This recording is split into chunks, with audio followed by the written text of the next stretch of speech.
Hello and welcome. இந்த வீடியோவில் direct speech and indirect speech அதில் நம்ம இம்பரேட்டிவ் சென்டென்ஸை எப்படி இன்டைரக்ட் ஸ்பீச்சாக மாற்றுறது. டைரக்ட் ஸ்பீச்சில் ஒரு இம்பரேட்டிவ் சென்டென்ஸ் இருக்கும், அதை நம்ம இன்டைரக்ட் ஸ்பீச்சாக மாற்றும்போது எந்த மாதிரி மாற்றணும், அதுக்கான ரூல்ஸ் என்ன அப்படிங்க பார்க்குறோம். ஒரு சென்டென்ஸ் பாருங்கள். The master said to the servant open the door. Master சர்வன்டிடம், வேலைக்காரனிடம் கூறினார் ஓப்பன் த டோர், கதவை திற அப்படிங்கிறத சொன்னார். இப்போ ஓப்பன் த டோருங்கிறது தான் அவர் சொன்ன அந்த எக்ஸாக்டான வேர்ட்ஸ்.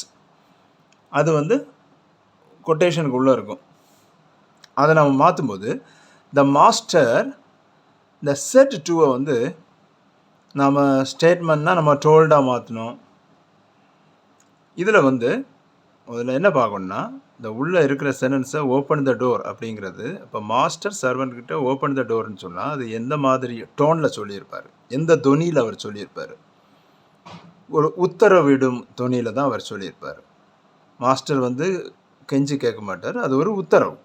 அப்போ செட் டூவை எப்படி மாற்றணும்னா ஆர்டர்ட் அப்படின்னு மாற்றுறோம். நம்ம இந்த உள்ளே இருக்கிற சென்டென்ஸு, கொட்டேஷனுக்கு உள்ளே இருக்கிற சென்டென்ஸு எந்த மாதிரியான சென்டென்ஸ்னு பார்த்து அதற்கு தகுந்தாற் போல் நம்ம செட் டூவை மாற்றணும். இது உத்தரவுங்கிறதுனால ordered. The master ordered the servant. அடுத்து இம்பரேட்டிவ் சென்டென்ஸுக்கு கனெக்டிங் வேர்டு டு. இதை ஞாபகம் வச்சுக்கணும். ஸ்டேட்மெண்ட்டுக்கு தேட் கனெக்டிங் வேர்டு.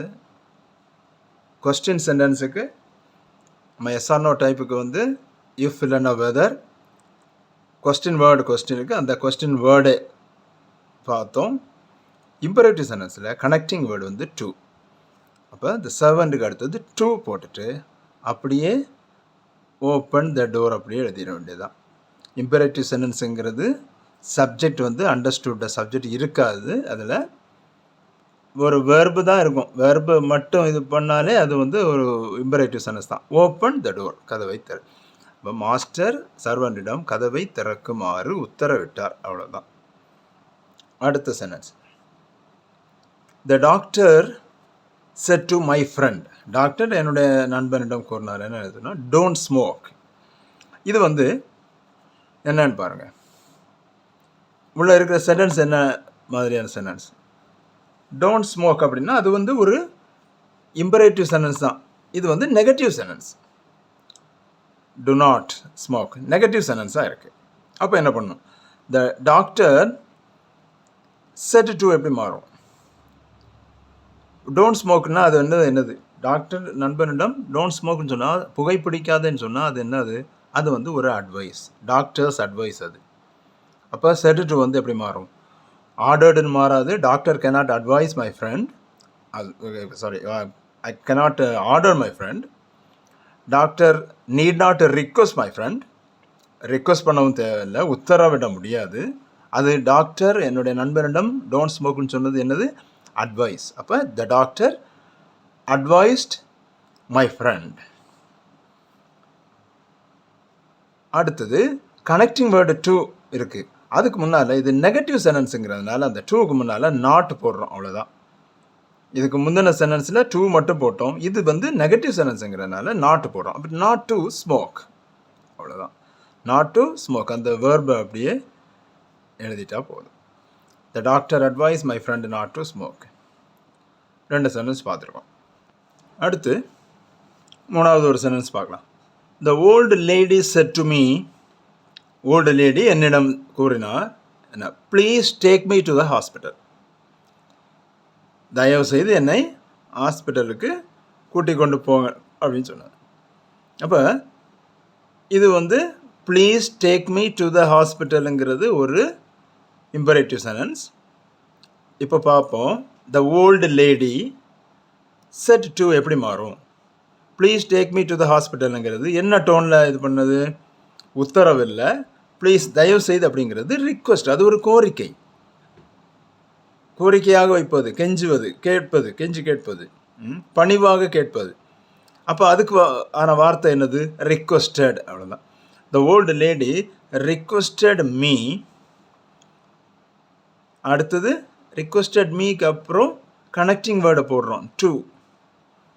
அதுக்கு பிறகு இந்த ப்ளீஸ் போடக்கூடாது. ஏன்னா இந்த ப்ளீஸுங்கிறது அதுதான் வந்து நாம் இது எந்த டோன் அப்படிங்கிறது எந்த தொனியில் சொல்லப்பட்ட வாக்கியங்கிறது தெரிந்து கொள்ள உதவும் வார்த்தை அது. அதனால் அது இதில் வரக்கூடாது. டூக்கு அப்புறம் வெர்பு தான் வரணும். டு டேக், இந்த மீ யாரை குறிக்கிறது? அந்த லேடி குறிக்கிறது. லேடி சொன்னது என்னை ஹாஸ்பிட்டலுக்கு கொடு. அப்போ இந்த மீ வந்து எப்படி மாறும்? ஹர் அப்படின்னு மாறும். Take her to the hospital. The old lady requested me to take her to the hospital. இதுதான். அடுத்து ஒரு sentence. The teacher said to the students, write neatly. Teacher students நீட்டாக எழுதுங்க அப்படின்னு சொல்கிறாங்க. The teacher said to எப்படி வரும்? இங்கே ரைட் நீட்லிங்கிறது என்னது? அட்வைஸ். இது வந்து ஒரு அறிவுரை தான் நீட்டாக எழுதுறதுக்கு. இல்லைன்னா ஒரு சஜஸ்டட் போடலாம், அட்வைஸ்டு போடலாம், சஜஸ்டட் போடலாம். இது ஒரு உத்தரவாக எடுத்து கூட போடலாம். அது அந்த இந்த ஒரு வாக்கியம் வந்து எப்படி வேணாலும் எடுத்துக்கலாம். இல்லைன்னா இது எதுவுமே இல்லை, சாதாரணமாக ஆசிரியர் மாணவர்களிடம் கூறினார் அப்படின்னு சும்மா கூட இது பண்ணலாம். உத்தரவிட்டார், கெஞ்சினார், அறிவுரை சொன்னார்னு இது பண்ணுறதை விட கூறினார்னு சொன்னாலே போதும். அப்படின்னா த டீச்சர் டோல்டுன்னு இது பண்ணால் கூட போதும். இதில் the teacher told the students, இல்லைன்னா the teacher advise the students. இது அட்வைஸ்டு பதிலாக டோல்டு கூட நீங்கள் போடலாம். The teacher advise the students, again to connecting word, அப்புறம் ரைட் நீட்லி அப்படியே போட்டுரும். The teacher advise the students to write neatly.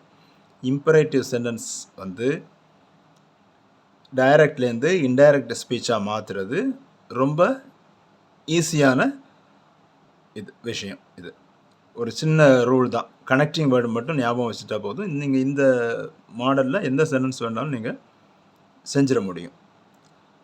இனி இன்னொரு வீடியோவில் நாம் இன்னொரு இது பார்க்கலாம். See you. Bye.